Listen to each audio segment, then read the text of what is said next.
Empecemos un poco y... A ver, Guido Santillán, alumno del taller de mucho tiempo, eh, nos describe. Hubo en los últimos 50 años distintas formas de integrar los barrios populares, las villas o las favelas, ¿no? Acá, a la ciudad. Hoy en día existe un cambio de paradigma en cuanto a eso, dejar de erradicar para empezar a urbanizarlas. Entendiendo que la gente tiene un arraigo por su barrio, se intenta no relocalizarla, sino generar un espacio donde la gente pueda vivir dentro de su propio barrio. ¿Qué opinas de esto? ¿Y cuál sea la forma de incorporar esos barrios, esas favelas, esas villas a las ciudades? ¿Se entendió? Fernando, primero, sí, un poquito así, ahí está muy mala la conexión. No sé qué pasa, no sé si es por nuestro presidente muy malo, que hace malo a las conexiones también. Pero es primero decir que es muy encantador, muy lindo para mí estar ahí con vosotros. Yo vi la programación de estos días con Buche, con Viegas, con Cris. Creo que va a ser increíble poder estarmos juntos y poquito sobre estes tempos de aislamiento. Creo que es muy duro para todos nosotros, para vosotros argentinos, con certeza, para nosotros de Brasil, que es muy difícil. Nuestra naturaleza humana es completamente distinta y es muy difícil se quedar aislado así. No sé. Estamos acá em São Paulo, entrando na sétima semana, ou terminando a sétima. Amanhã é miércoles. E há um caminho largo adelante, há muito tempo. Creio que vai ser um pouquinho duro, pero é também um momento de reflexão, de encontrar forças e para nossa profissão. Vamos falar disso um pouquinho mais tarde. Creio que é importante pode ser uma oportunidade. Em relação a esta pergunta, se compreendi bem, é sempre interessante pensar assim.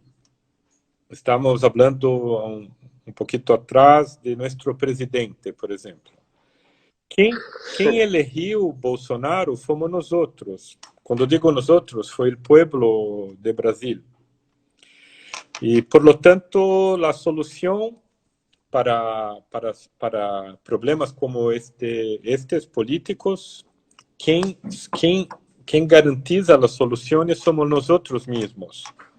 Ou seja, quando falamos de los problemas urbanos, de los hitos e de las questões que são muito similares em toda a América, aqui passa lo mismo com hablamos agora não mais favelas, pero comunidades. E agora há este tema del Covid e há muita preocupação, por exemplo, em termos de que vai passar, que vai suceder nestes sítios que tem uma concentração tremenda de pessoas, muito malas condições sanitárias.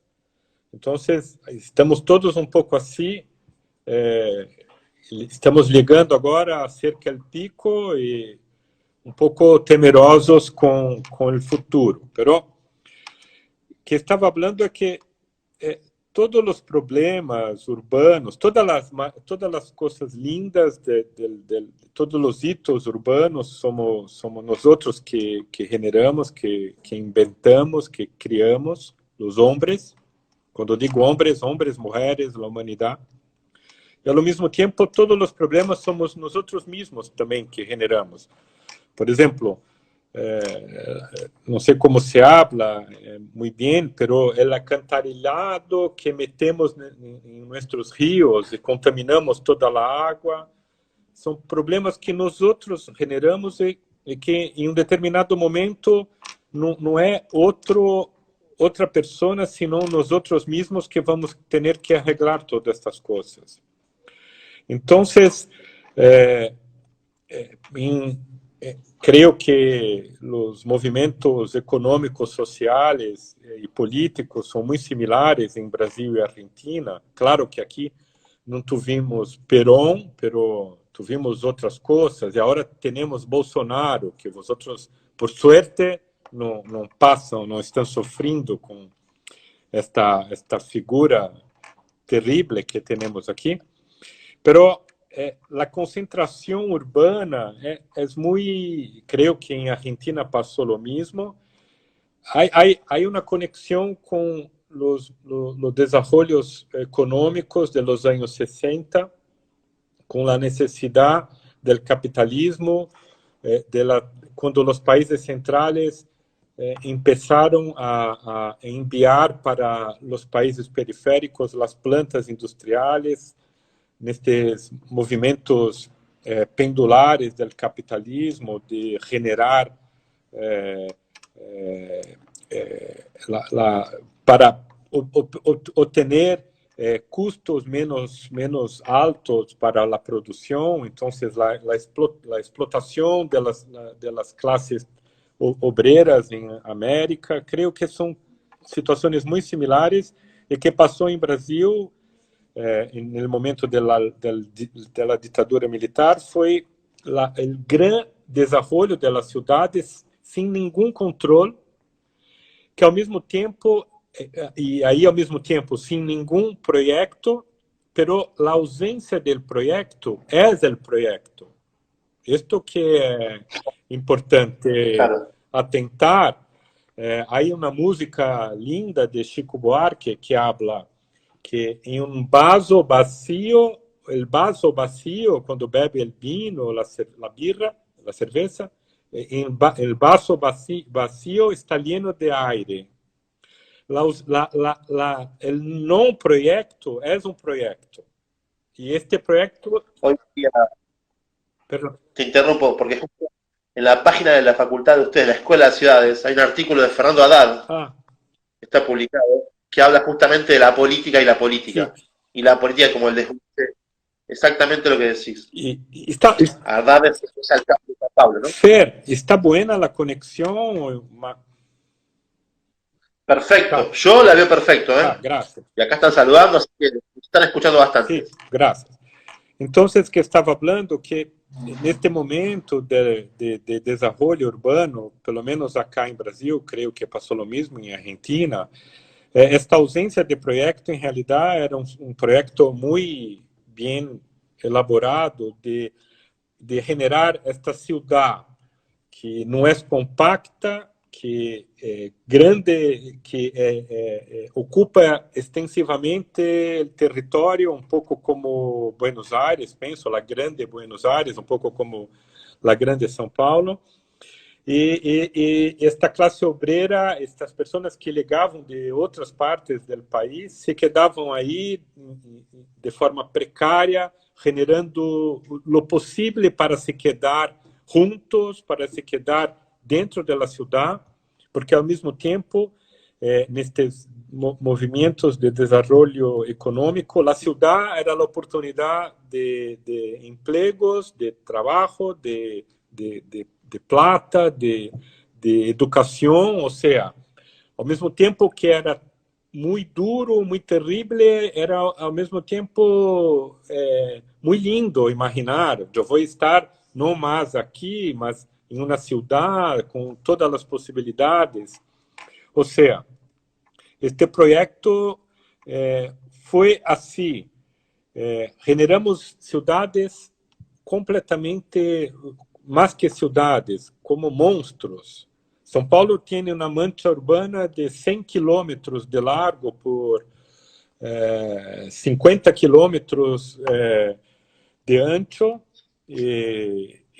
con 22 millones de personas viviendo así, y tiene que tomar un bus, un transporte colectivo, son 3 horas para cruzar, para llegar en trabajo en determinadas partes de la ciudad.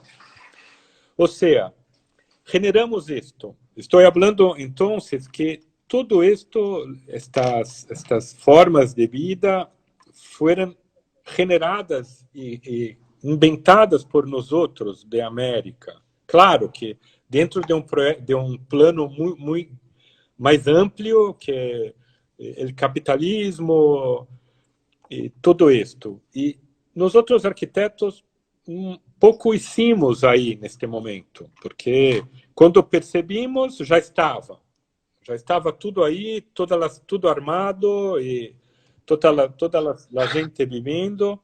Então, creio que é muito importante agora pensar e imaginar o que vamos fazer com tudo isto. Porque, por exemplo, hicimos há 4 ou 5 anos, nos fizeram uma pergunta aqui em São Paulo. Nos invitaram para uma exposição que se chamava Cartas para o Alcaide, e os arquitetos invitados tinham que fazer uma pergunta ou enviar um texto, uma carta para o Alcaide. A nossa carta começava um pouco falando sobre isto, em termos de relações matemáticas. Por exemplo, São Paulo, porque temos a Grande São Paulo, são 32 cidades. São Paulo, como uma única cidade, tem 12 milhões de habitantes e tem 1.000 quilômetros quadrados de área. Então, ao mesmo tempo, São Paulo, esta parte da Grande São Paulo, tem 6 milhões de carros. E se imaginamos que cada um destes carros necessitam 20 metros em promédio para parquear, estamos falando de 120 milhões de metros quadrados, que representam 120 quilômetros de metros quadrados para parquear. São Paulo, ao mesmo tempo, tem 30 quilômetros de áreas livres e parques. Temos, por lo tanto, quase 4 vezes mais, ou necessitamos 4 vezes mais área para parquear que para nos quedarmos sem fazer nada no momento de ócio. Não temos muito mais a cidade máquina. Ao mesmo tempo, isto é importante, 120 quilômetros para parquear, 20% de 1.000 quilômetros, 200 quilômetros quadrados de calles e avenidas. Ou seja, quase 1/3 da superfície da cidade é para os carros. Claro que é ao mesmo para vehículos. Para vehículos. Para ao mesmo tempo para ao mesmo tempo para buses, ao mesmo tempo para bike, para bicicletas, perfeito, para cavalos, uma maravilha, tudo bem. Pero a pergunta que hacíamos para o alcaide era imaginar se ao invés de construir como fora possível, e se desconstruíssemos. E se, por exemplo, São Paulo, com os mesmos 12 milhões de habitantes, não ocupassem 1.000 quilômetros quadrados, pero 500 quilômetros quadrados. Então, a operação é destruir a cidade, destruir partes da cidade. Para quê? Para generar uma densidade habitacional muito mais interessante. A densidade de São Paulo, 12 milhões dividido por 1.000 quilômetros quadrados, temos uma densidade de 120 pessoas por hectare, muito baixa. O deseável, por exemplo, é imagino, o deseável é uma densidade como Paris, 300 e picos habitantes por hectare, ou Copacabana, este bairro de Rio de Janeiro, 400 pessoas por hectare. Então, vamos fazendo cálculos matemáticos para falar da cidade, para chegar a um ponto onde se desconstruíssemos 750 quilômetros quadrados de cidade, ou seja, se São Paulo se quedara um quarto mais pequena, 75% más pequeña, solamente 25% de la ciudad, sería una ciudad perfecta. Una ciudad, o sea, claro que esto no es posible, esto es una especulación, pero al mismo tiempo es una especulación querida en el sentido del deseo de decir así, ¿cómo vamos a hacer con estos barrios populares? Ellos vão se transformar em ciudad ou...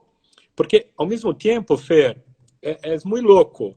Hicimos um cálculo acá que o déficit de habitações em São Paulo poderia ser resolvido com os imóveis vazios que temos. Temos em São Paulo, neste momento, 1 milhão de imóveis vazios.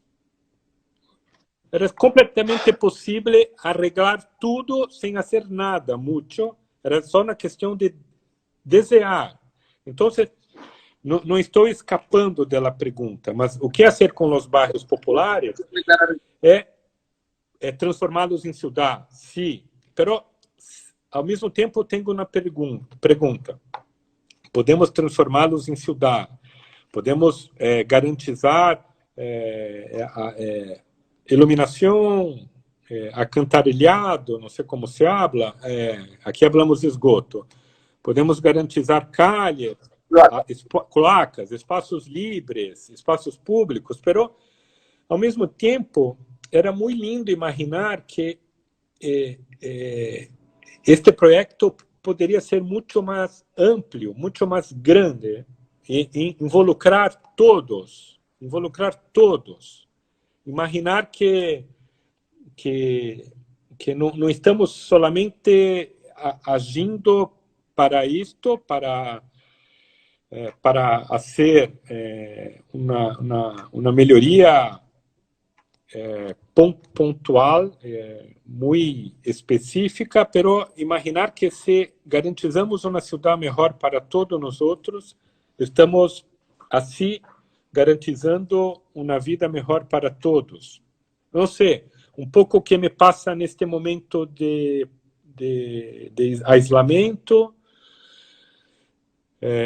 e que esta pergunta, nós solamente podemos ser felizes agora no mundo do futuro, no mundo pós-Covid, se todos estiverem bem, com saúde.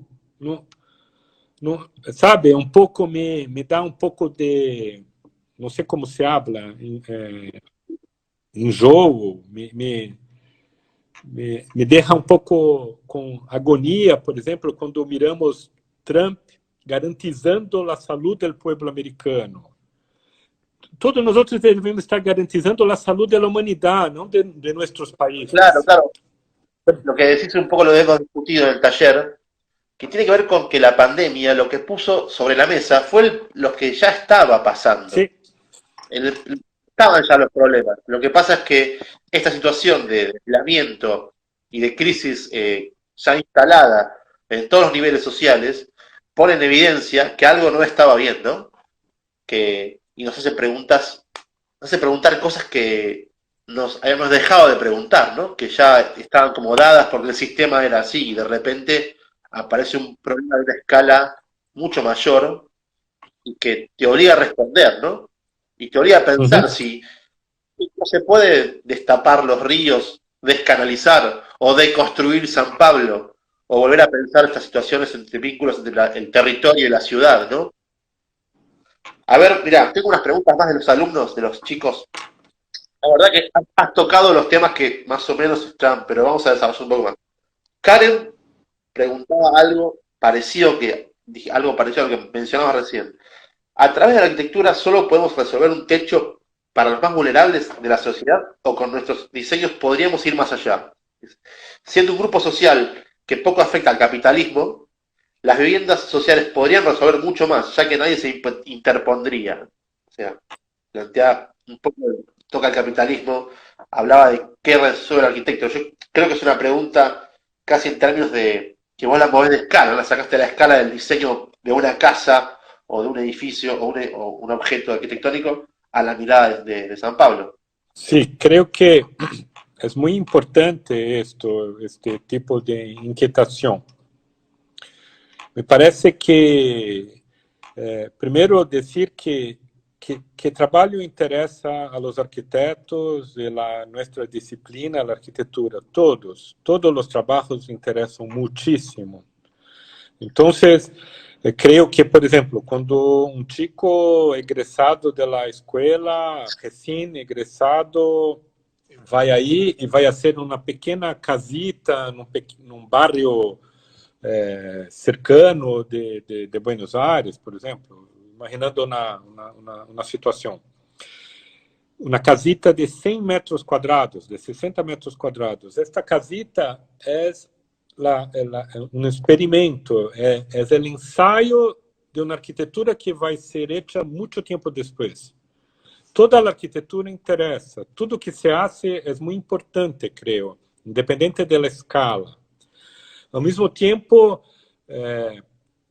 por exemplo, aqui vivimos, para falar pouquinho mais de nossa recente história trágica política, creio também muito similar a de vosotros, em Argentina. Somos hermanos. De Argentina, não temos mais obras públicas, é muito raro, que passou, por exemplo, em Olimpíadas e em Mundial, havia uma sensação para as pessoas que não eram de Brasil, que incrível Brasil, porque agora vai passar os Jogos Olímpicos, vai passar o Mundial, todos os arquitetos vão estar involucrados em obras, em construções. Não passou nada, não houve um concurso solamente, tudo foi feito por la iniciativa privada, todos os arquitetos invitados, e não conhecemos os arquitetos que fizeram as coisas, eram muitas vezes arquitetos que veniam de los países centrais, já todas as coisas listas, os alemães, os ingleses, estava tudo listo, os americanos, todas as coisas muito assim, foi muito duro e com muita pouca oportunidade. O que passou depois? Passou a crise política, passou o golpe, a deposição de Dilma, e desde então não há mais obras públicas. Então, a pergunta não se produziu uma sola vivienda social desde 2016 em Brasil. Uma sola. Nada e nadie. Então, o que estamos fazendo? Seguimos pensando, seguimos reflexionando, seguimos fazendo muito pouco e dentro deste pouco se pensa o mundo. Então, quando hacemos uma pequena casa, hoje, hacemos hace 2019, uma pequena casa para um engenheiro que vive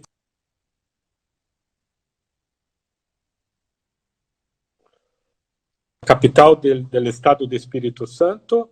Aí pensamos tudo, pensamos que esta casa poderia ser, ao mesmo tempo, uma escola, poderia ser uma sede de uma universidade, poderia ser uma vivenda social, mas estávamos fazendo uma pequena casa de 150 metros quadrados. Então, creio que é muito importante pensar assim, que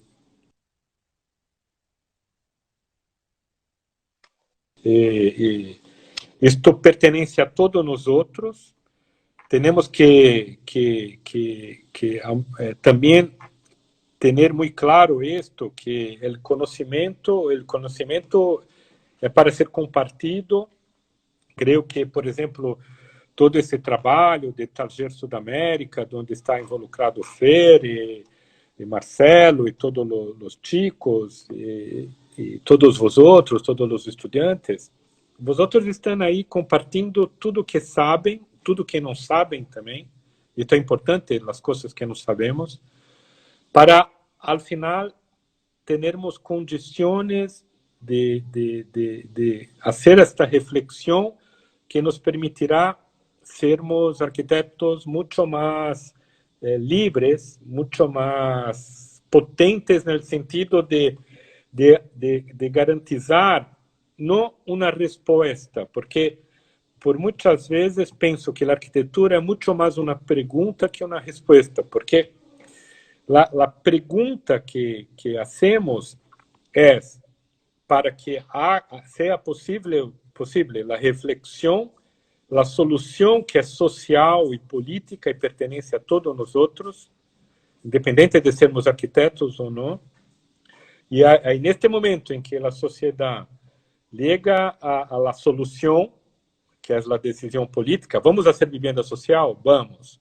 Ahí sí somos convocados, de los convocados, porque los ingenieros, los economistas, los sociales, los asistentes, los psicólogos, o sea, ahí tenemos que nos involucrar nesta convocação pública para hacer las cosas que, o sea, la decisión es anterior, la solución es anterior La política viene antes que la técnica. Claro, y tenemos que estar preparados. Por eso que no podemos estarmos ahí flojos. Crisis, sin trabajo. Seguimos pensando, seguimos estudiando, tenemos que mantener esta tensión, senão, cuando llegar el momento, como en este momento, imagino un jogador de fútbol, está ahí entrenando, solito, porque se después de un mes, se hay una decisión, vamos volver a la cancha, não pode estar flojito, tem que ligar e defender su equipa, su team. Bueno, es la idea de estas charlas con ustedes y algún ejercicio que estamos esbozando con los alumnos en esta nueva modalidad virtual que nos cuesta un poco a todos, pero sí, terrible. Es lo que se puede hacer. Terrible. Es terrible, terrible. Yo creo que es una herramienta que es muy útil, pero no puede reemplazar, ni podemos pensar que va a reemplazar el contacto físico, ni la corrección, ni la charla personal, ¿no? Una pregunta más que tiene que ver con esto, que habla de Agustina Adame. ¿Cuáles podría decir que son los puntos en común y las diferencias entre el urbanismo brasileño y argentino, ¿no? O sea, tal vez primera pregunta sería si hay un urbanismo brasileño y uno argentino, y después pregunta y agrega cómo estas características presentes en cada región facilitan o dificultan el funcionamiento de las mismas frente a la pandemia COVID-19. Hay un poquito el vínculo entre lo que está pasando realmente y lo que hicimos para que pase mal o bien. Fer, esto es otra pregunta interesante, porque otra questão interessante, perdão. Fico aqui um pouco, às vezes, me sinto personalmente um pouco incomodado, porque temos nosso trabalho aqui muito centrado em la construção del edifício, pero não se pode olvidar que sempre o edifício está metido em uma cidade. Então, hace parte, a arquitetura é um pouco fazer este tecido, a contribuição que temos ao diálogo, que é a coexistência das lógicas distintas dentro da cidade. Pero, ao mesmo tempo, me quedo, então, personalmente um pouco angustiado, porque creio que discutimos muito pouco a cidade.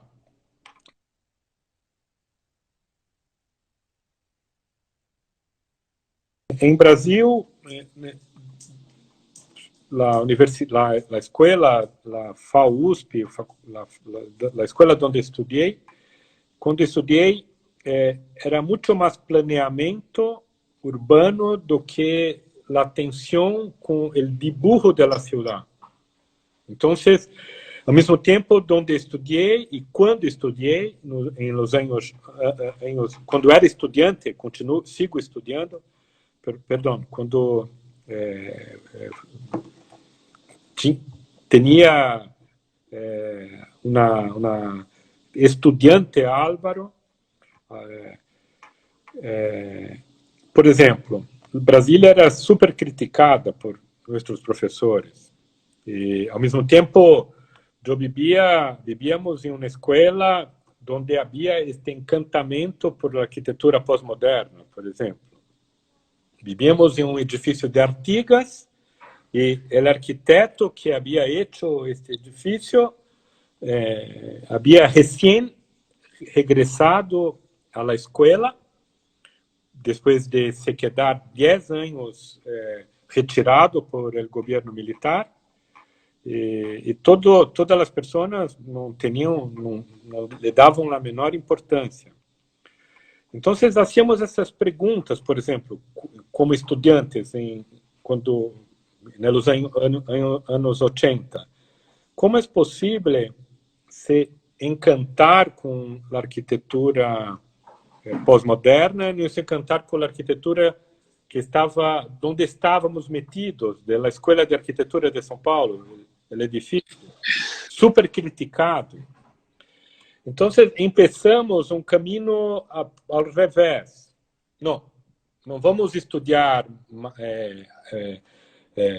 Mário Botta, nem tampouco Ricardo Bofill, nem tampouco Michael Graves, nem tampouco Robert Venturi. Nosotros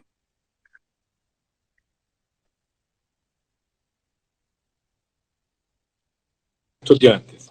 Estoy hablando de esto para hablar que cuando discutíamos las ciudades, estávamos falando muito mais de planeamento, del território, que é uma terminologia militar. Não falávamos de geografia, de lugares, mas de território, planeamento, ditadura militar. Imaginar isto um pouco, havia este desarrollo urbano había empezado en los finales de los años 60, 68, 69. O sea, teníamos una década de desarrollo urbano sin control. Y estábamos hablando de esto en la escuela. Y seguimos un poco hablando de esto. Cuando yo pienso que hay mucha diferencia entre los arquitectos de Argentina, donde hay una preocupación mucho mayor con el diseño urbano que nosotros, arquitectos de Brasil. Yo siento esto, es una sensación. No puedo garantizar ni tampoco hacer una afirmación así, tan convencido que está muy cierto esto, pero creo que, por ejemplo, yo utilizo el guía del diseño urbano de la ciudad de Buenos Aires. Yo tengo aquí conmigo como referencia para mí, porque no tenemos esto en São Paulo, por ejemplo. No tenemos un guía de diseño urbano. Y vosotros tienen un guía. Podemos siempre digo a mis estudiantes, mira, pueden bajar ahí mira este link de diseño, manual de diseño urbano de la ciudad de Buenos Aires, bajen esta publicación, es interesante por esto, por esto. O sea, y al mismo tiempo tenemos la experiencia de Brasilia. Increíble. Te estaba por preguntar. Por eso justamente. Es increíble, ¿no? Que completó 60 años hace una semana. Una ciudad que tiene 60 años, que es Brasilia, que hoy se mantiene todo que estaba ahí, el plan piloto de Lúcio Costa está ahí, pero alrededor hay una ciudad terrible, una Brasilia que creo que muchos de vosotros conocen, una ciudad como todas las otras, todas las ciudades medíocres de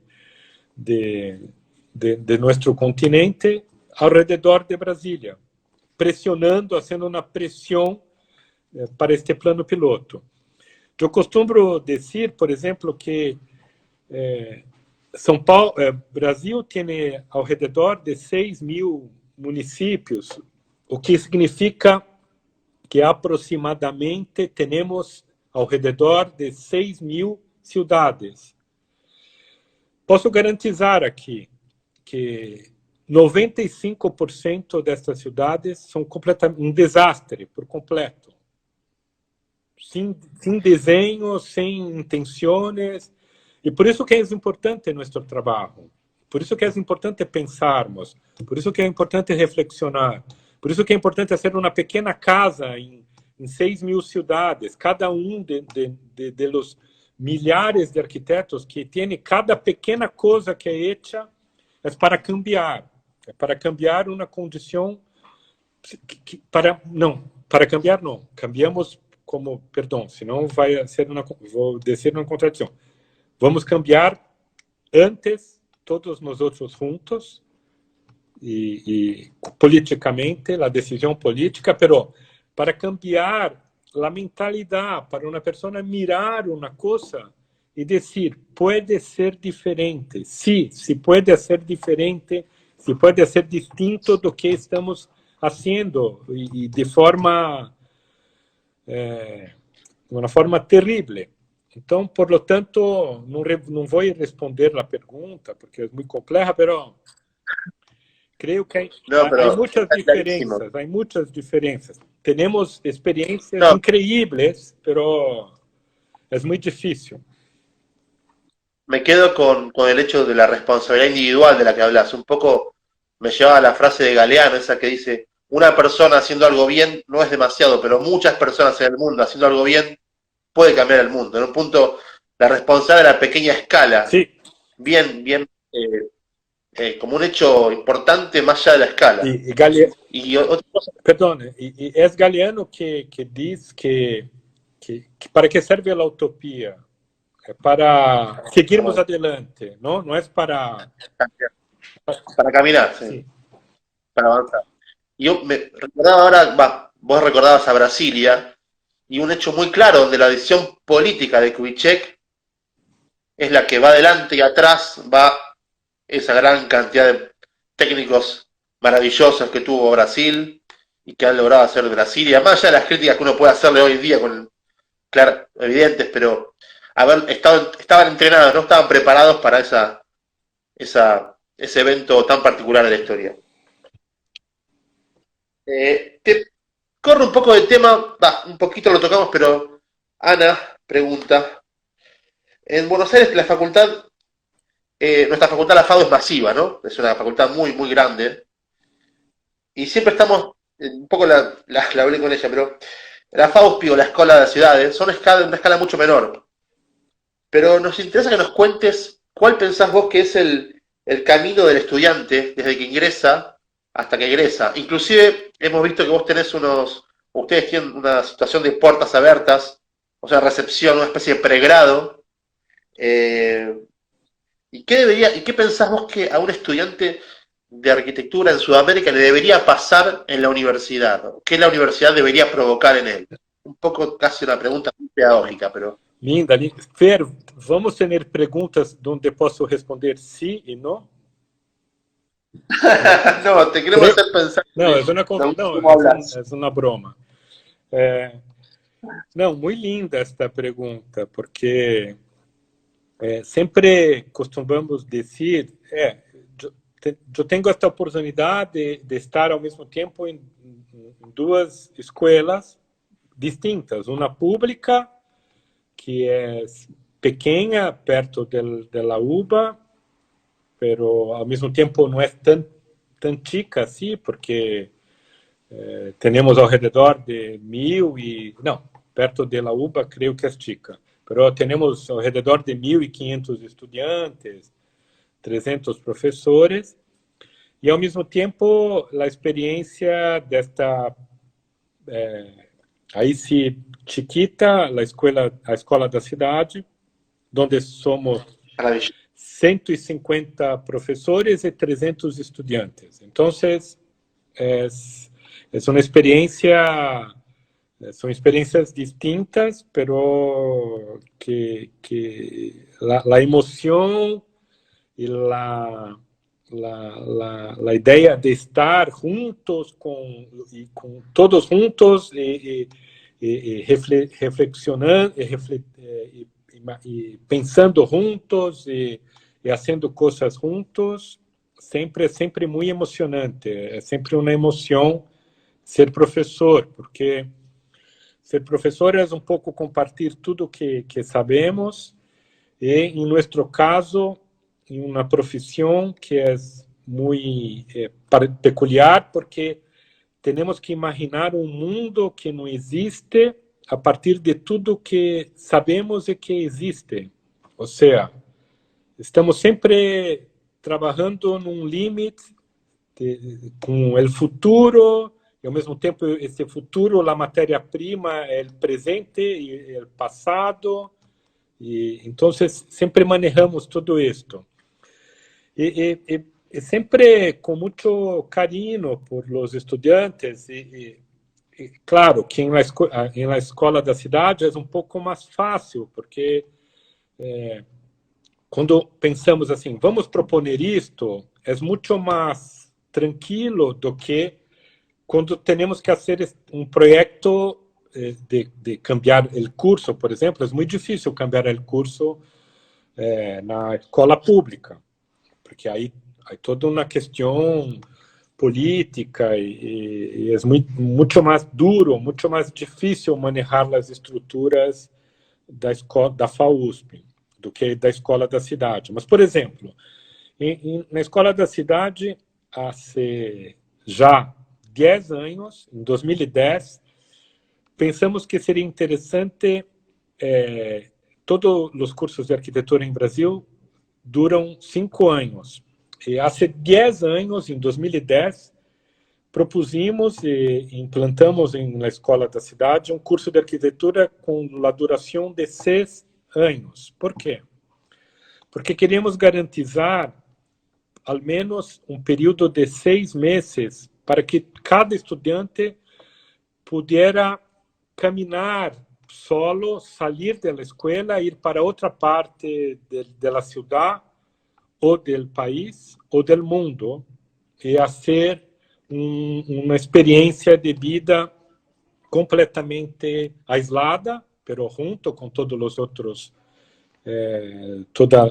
juntos com a humanidade, esta palavra que agora habíamos um pouco deixado de alejado, e agora com o Covid, a humanidade, creio que este é um dos grandes ganhos que espero que vamos ter ao final da pandemia. A humanidade, de novo, vai ser importante para todos nós outros, mas imaginávamos que era muito importante o estudante fazer este momento solito de sair e fazer uma experiência personal fora da escola.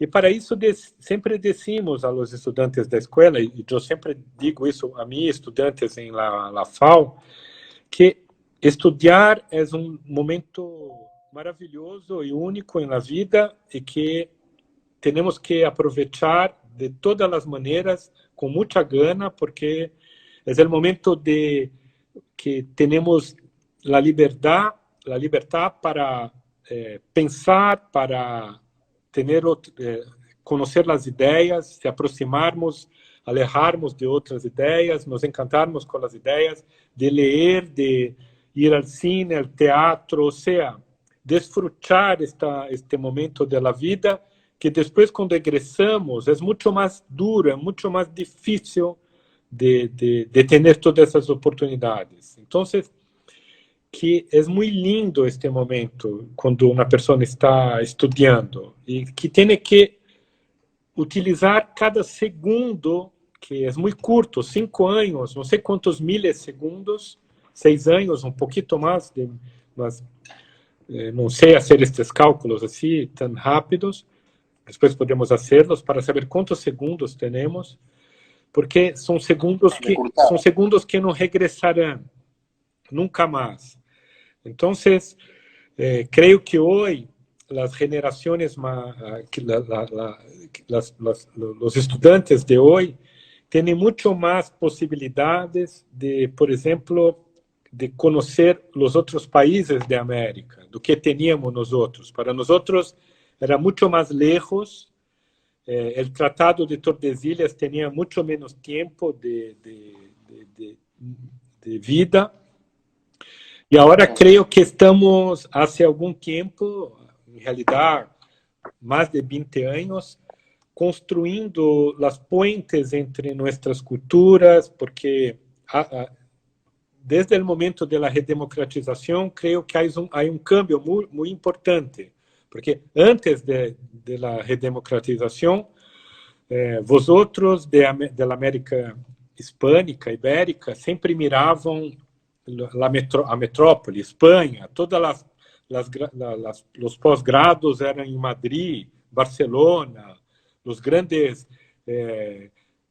teóricos da arquitetura eram os teóricos espanhóis. Para nós outros de Brasil, que somos mais flaquitos, não temos os portugueses se foram há tempo. Estávamos muito mais conectados com os norte-americanos, os gringos, ou seja, sempre fazendo relações muito mais diretas com a metrópole. Costumo dizer que era muito mais cerca Buenos Aires em Madrid do que Buenos Aires em São Paulo. E neste momento, creio que tudo isto está completamente invertido, como a América de Torres Garcia, o norte e o sul. Creio que somos muito mais cercanos, estamos muito mais cercanos do que antes. E, por exemplo, creio que a oportunidade que um estudante de Buenos Aires de arquitetura tem hoje de vir muito rapidamente para São Paulo, para Rio de Janeiro, para Brasília, para Lima, para Montevideo, não vou dizer porque é uma sacanagem. Os outros estão a 1 hora de Montevideo, de Buque, que é uma maravilha. Ou seja, é muito mais fácil para todos os outros, todos os estudantes, estes cambios. Creio que é um momento muito... Claro que agora não. Agora temos que nos quedar metidos em casa, aislados, mas quando sairmos disto, vamos fazer uma grande festa da arquitetura, uma caravana, como uma cruzada. Todos os arquitetos da América vamos primeiro invadir Buenos Aires, depois todos juntos vamos para Asunción, depois Santiago. En caravana. Uma caravana. Larga caravana. E hablando com todos os estudantes, temos que imaginar um mundo, uma grande festa. Vai ser muito lindo. Va a ser muy lindo, ojalá se pueda. Esperemos, la verdad que es una intriga, ¿no? ¿Qué mundo va a dejar? Ojalá. Ojalá y se pueda pronto. Quedan 2 preguntas y después la última. Y una tiene que ver con esto, con un poco lo que decías recién, este concepto de la mirada hacia Europa, ¿no? Esta cosa eurocéntrica con la cual hemos nacido, y bien, o sea, una forma de esta cultura que más allá de la violencia con la cual arrasó las etnias originales, pero más allá de eso, la cultura de las ciudades, ¿no? La cosa, en tu caso Portugal, nuestro España, Italia. Y otra pata que ahora voy a cómo se vinculan a este movimiento del feminismo. En Argentina es muy fuerte el feminismo, en el mundo también ya, pero esta cosa de cómo uno deconstruye algo con lo que fue educado, con lo que fue construido, valga la redundancia, ¿no? Cómo uno empieza a ver cosas que antes no veía. Las referencias permanentes a Europa, que nos pasa en la facultad cuando uno corrige, y las referencias del patriarcado o de la cosa, la estructura social dominante, y también pasa con el capitalismo ahora, que se empieza a ver, ¿no? Qué difícil es de construir eso para una generación, ¿no? Y cómo impacta eso en la arquitectura, cómo llega eso a lo físico, a lo construido, a las relaciones sociales en la obra o en la facultad. Entonces, Fer, creo que hay una cosa que podríamos ter dito na questão anterior é que quando uno ingressa em uma escola de arquitetura, principal, qualquer, uma escola qualquer, uma escola de enseñanza superior, creio que a primeira coisa que temos que fazer é raspar as tintas com as quais fomos pintados por la educação anterior. Ou seja, Neste momento donde nos desnudamos, nos quedamos desnudos diante del conocimiento, es posible utilizarmos outros colores ou utilizarmos outras roupas que não imaginávamos antes del conhecimento. Então, creo que é muito importante nos quedarmos abertos a estas coisas. E me parece que estas questões nos levam a um pouco isto de repensarmos um pouco os referentes. E, claro que costumamos dizer isto aqui, um pouco quando estávamos falando de Artigas, por exemplo, no princípio. Me acuerda uma entrevista de Soto de Moura, que dizia um pouco assim, que seria um pouco estúpido de sua parte, não sei se estúpido é a melhor palavra em espanhol, não seria muito inteligente, em realidade, negar, por exemplo, Távora e Cisa, assim, que por uma questão assim de desejo de muerte de los padres freudiano, não necessito matar meus padres, posso me quedar bem assim. Seria muito pouco inteligente não considerar Távora e Cisa, por exemplo. Então, é um pouco fazendo um transporte desta ideia para aqui, para São Paulo.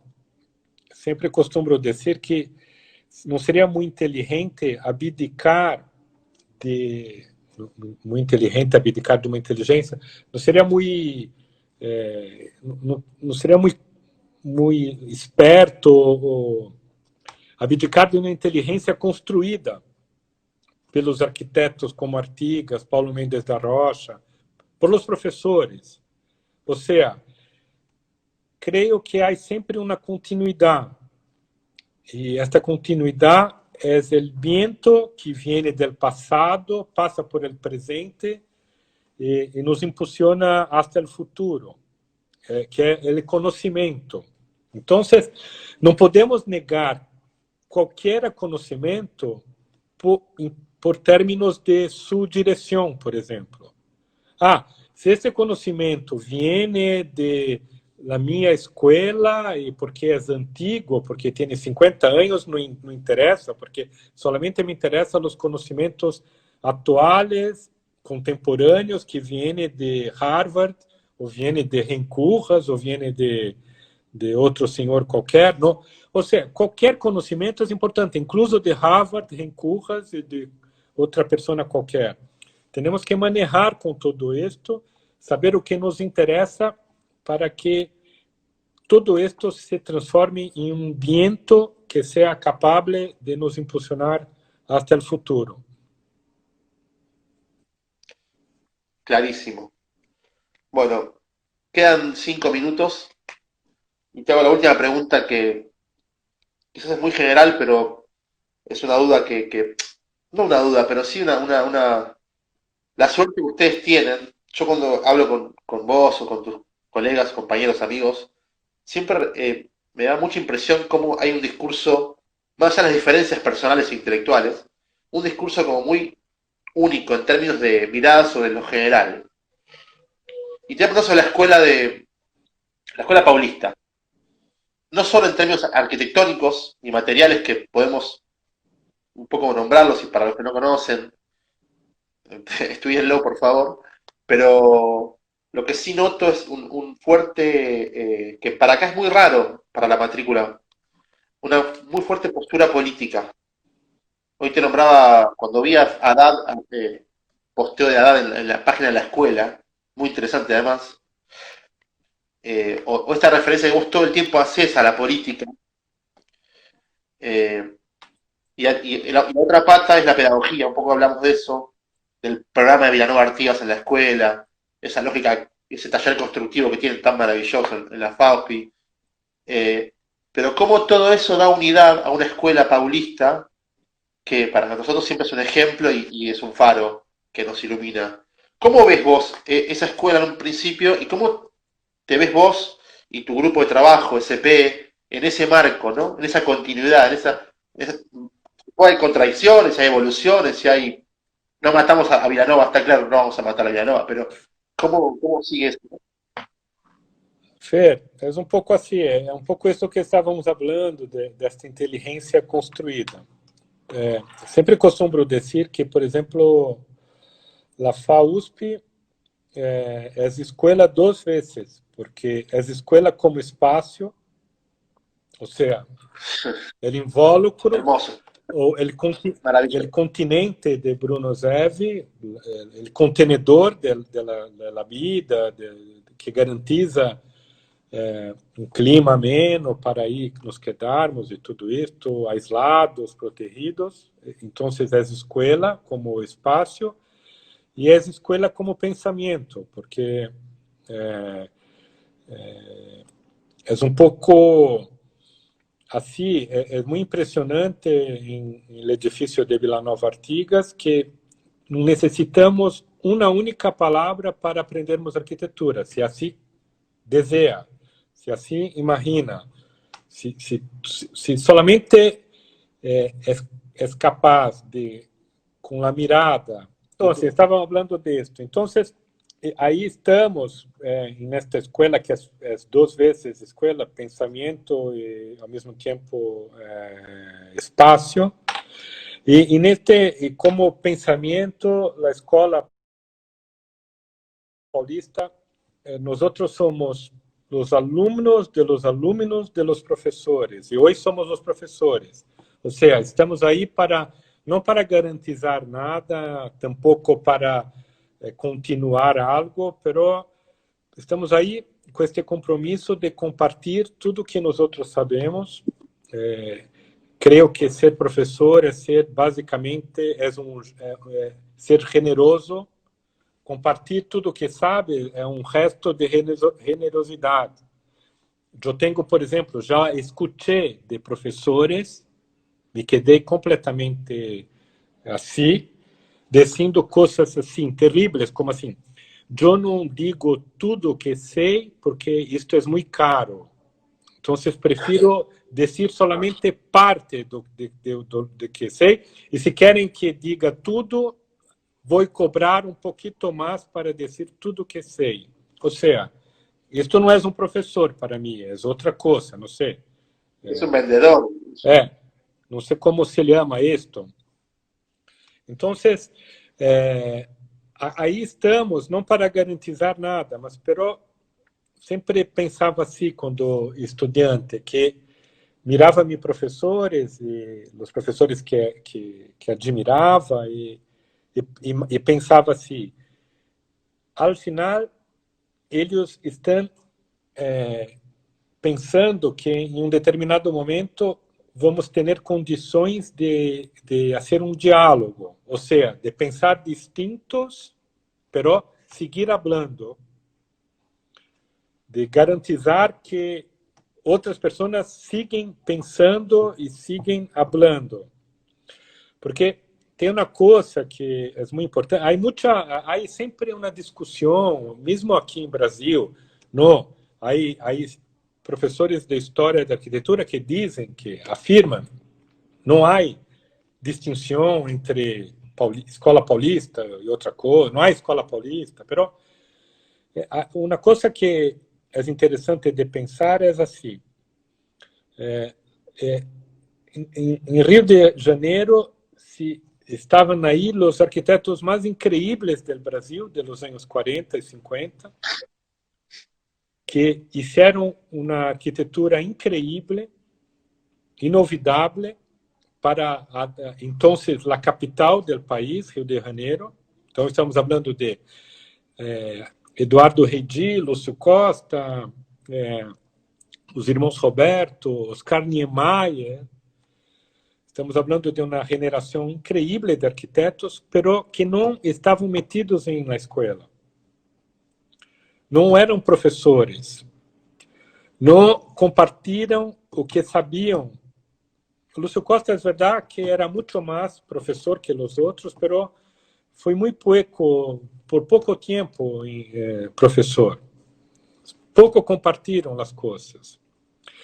E, ao revés, São Paulo era uma cidade assim, pequena, eu não ia dizer, de merda, não era a capital, era uma cidade pobre, e os arquitetos estavam involucrados na escola, e compartilham as coisas que sabiam.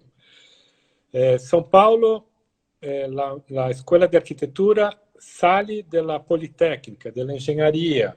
Então, já tinha esta relação com a construção e tudo mais. E sigue assim nos anos 60, sai da engenharia nos anos 40. É tudo muito recente, pero nós somos a terceira, quarta geração de estudantes da FAUSP. Creio que agora estamos falando da quinta geração. Se imaginamos uma geração clássica de 25 anos, estamos falando da terceira. Se estamos falando de geração de estudantes, um pouquinho menos de tempo, estamos falando de mais gerações. Ou seja, é tudo muito recente, mas creio que por isso acredito que a arquitetura de São Paulo seja mais forte, porque os arquitetos hoje seguem as escolas. Os arquitetos de São Paulo seguem compartilhando as coisas que sabem, seguem formando as gerações futuras que vão para continuar este diálogo. Creio que isto é um pouco importante. Depois temos que regressar a esta ideia de não negar a inteligência construída. Me parece isto um tanto quanto óbvio. Não há como fazer isto em nenhum término para ser mais contemporâneo. Creio que para ser mais contemporâneo, o mais importante é escutar o passado, perceber o presente e aí sim, tu és contemporâneo, porque o contemporâneo não é olvidar de tudo o que passou, porque senão sempre fico imaginando assim, então quer dizer que Shakespeare não interessa mais, tampouco Vivaldi ou Mozart ou Johann Sebastian Bach, porque estamos falando de 5 ciclos. Claro que interessa. A humanidade é tudo isto que fuimos até hoje e seguiremos sendo. A humanidade não pode se olvidar de nada que passou, porque isto é a humanidade. Isto é muito lindo também ao mesmo tempo. A humanidade existe dentro de cada um de nós outros. É a somatória, né? Nós outros somos a humanidade. Quando uno percebe isto, uno é professor, porque o que é lindo de ser professor? Pelo menos eu sinto isto quando estou professor, quando estou ensinando. Um professor é ao mesmo tempo estudante, porque se não se coloca no lugar do outro, tu não pode ser professor. O que é ser um arquiteto? É ser ao mesmo tempo todos os outros. Quando tu estás fazendo na casa, tu é exatamente a outra pessoa para quem está fazendo a casa. Quando tu estás fazendo um hospital, tu és o médico, o enfermo, a pessoa que trabalha. Quando tu estás fazendo uma escola, projetando uma escola, tu és o professor, a pessoa que faz a limpeza da escola, o chico. Ou seja, nós outros somos continuamente os outros. Nós outros somos os outros. Isto porque em cada um de nós outros habita toda a humanidade e a arquitetura é um pouco este exercício contínuo de sermos humanos o máximo possível, porque estamos sempre tratando de los outros. Então, são coisas que não aprendemos isto na escola. Isto é a vida que garantiza. E creio que tudo isto, uma pequena charla, agora nós somos estoy mirando aquí, 50 personas, estamos cambiando el mundo por un momentito, como esta cosa linda de Borges, ¿dónde está esto? En Aleph, cuando llega cerca a las pirámides del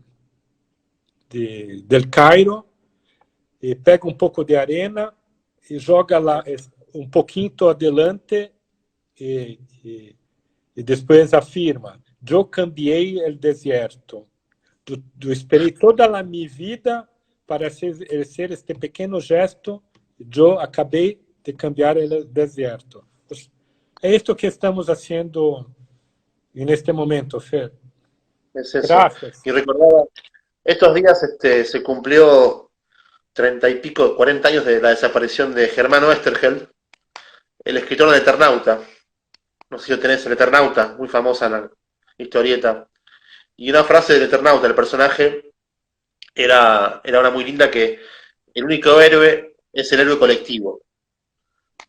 Porque el héroe individual no existe como tal, si no es colectivo. Álvaro, la verdad que increíble. Muchísimas gracias de corazón. Gracias. Te mandaron 1000 saludos. Un saludo para todos ahí, todos los estudiantes, todos los profesores, todos los amigos. Y cuando for posible, nos estamos juntos y compartimos un vasito de vino o de cerveza. Lo que sea. Un placer. Los invitamos a todos a seguir el ciclo de charlas. Esta semana continúa y son 4 amigos más de Yo voy a estar junto. Bueno, Gracias. chao, suerte.